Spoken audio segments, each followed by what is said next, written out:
What's up, guys? This is Brian, and this last summer I got to go back and visit one of my favorite places in the world, Ladakh, India. The highlight was a super intense 3-day motorcycle trip over two of the highest roads in the world.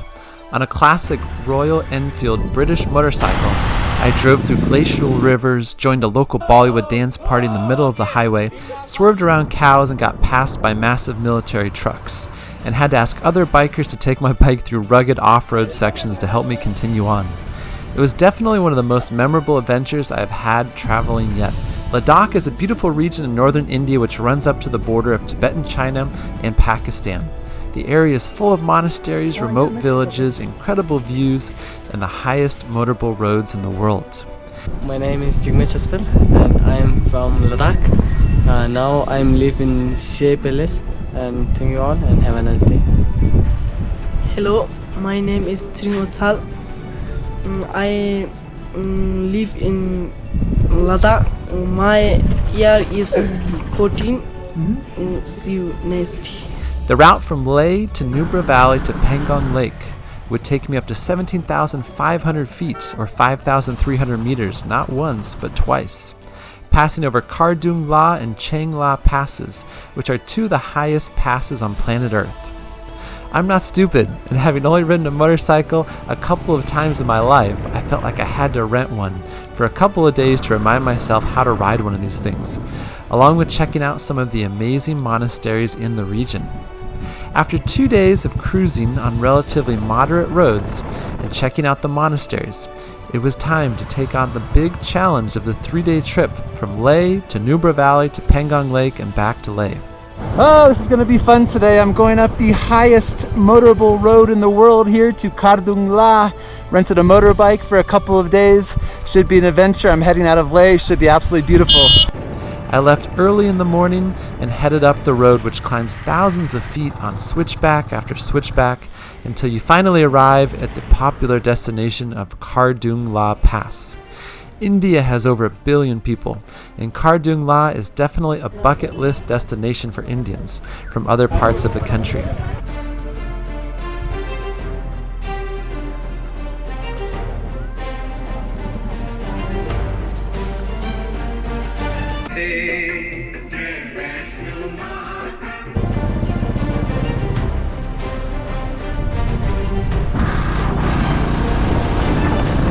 After Khardung La Pass, I went down for several hours on the backside of the pass until finally making it to Nubra Valley, where I got to explore some of the local highlights, like the Diskit Monastery and the Hunder sand dunes.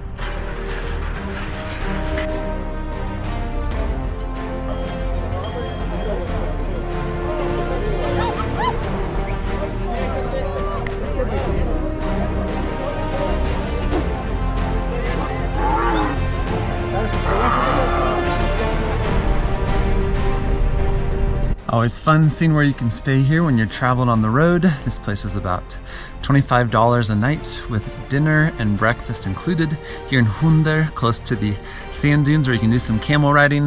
Kind of a nice tent glamping setup here. Beautiful spot to spend the night. I thought day 1 was an intense day, but I had no idea what day 2 had in store for me.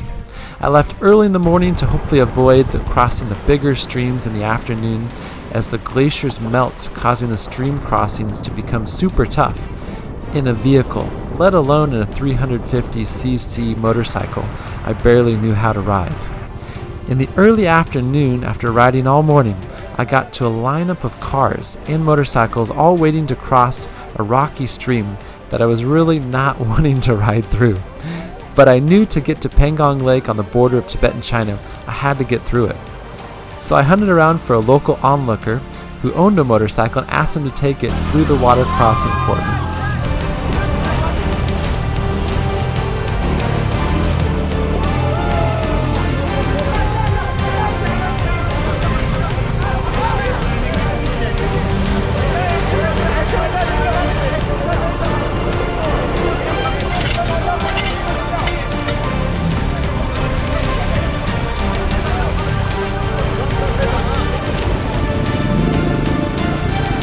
Thoroughly relieved but unsure if there were more water crossings up ahead, I continued on. 2 minutes up ahead, I spotted 20 people in the middle of the road, I was pretty confused. I thought that there was some kind of problem, but as I got closer to them, I saw that they were all dancing.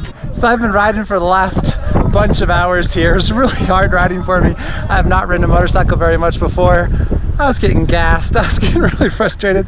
I'd get a guy to take my motorcycle through the river crossing back there, which was way more intense than I was wanting to face. And just when you're feeling really frustrated and just tired of being on a motorcycle out here, I come up upon this group that told me to stop and start dancing with them. So last 30 or 40 minutes we've been having a non-stop dance party.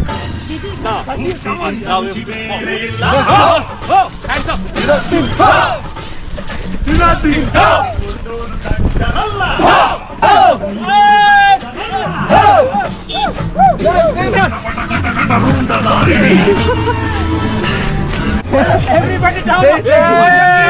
Everybody down on your knees!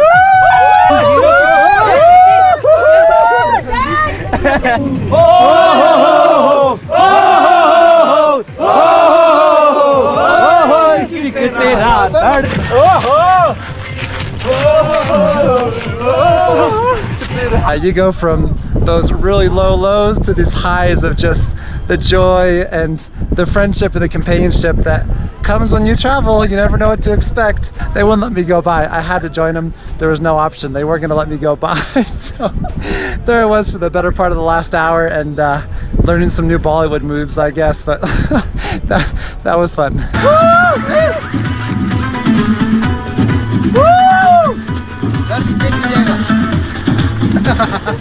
Sorry, Ben, you're good.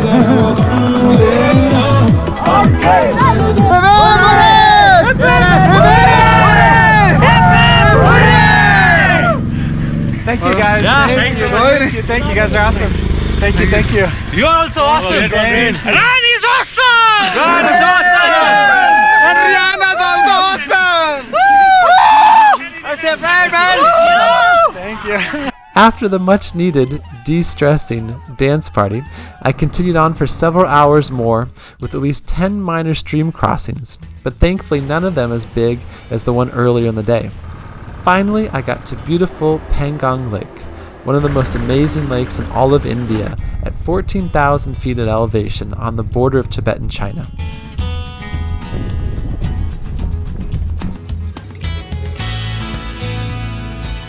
So here, tonight's accommodation, $20 for dinner and a tent here on the side of Pangong Lake, right about 14,000 feet in the little tiny village of Spengmik. The final day was another solid day of riding. I made my way all the way up to 17,500 foot Chang Pass before descending down to Karoo, Hemis, and finally Leh.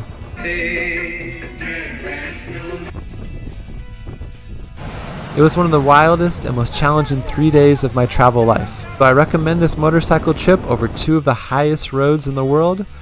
Yes, but only if you are up for one intense adventure in this amazingly beautiful, stark, and rugged corner of the world in Ladakh, India. If you like my travel and outdoors videos, don't forget to hit the like and subscribe buttons, and thanks for your support as I visit every country in the world.